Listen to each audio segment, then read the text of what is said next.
ಶ್ರೀಮದ್ ಭಗವದ್ಗೀತಾ. ಸ್ನೇಹಿತರೆ, ಆಧ್ಯಾತ್ಮಿಕ ಜೀವನವೆಂದರೆ ಸಮಾಜದಿಂದ ದೂರವಾಗಿ ಕಾಡಿನಲ್ಲೂ ಪರ್ವತ ಪ್ರದೇಶದಲ್ಲೂ ಗುಹೆಯಲ್ಲೋ ಅಥವಾ ಆಶ್ರಮದಲ್ಲೋ ಇದ್ದು ಸಾಧನೆ ಮಾಡುವುದಲ್ಲ. ಸಮಾಜದ ನಡುವೆಯೇ ಆಧ್ಯಾತ್ಮಿಕ ಜೀವನ ಸಾಗಬೇಕು.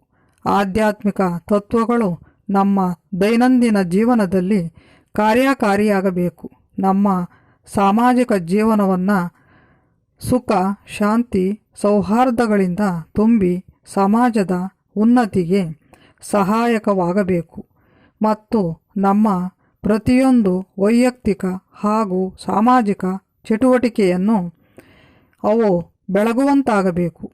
ಹೀಗೆ ಜೀವನದ ಪ್ರತಿಯೊಂದು ಕ್ಷೇತ್ರವು ಧರ್ಮಕ್ಷೇತ್ರವಾಗಬೇಕೆಂಬುದು ಭಗವದ್ಗೀತೆಯ ಮುಖ್ಯ ಸಂದೇಶ.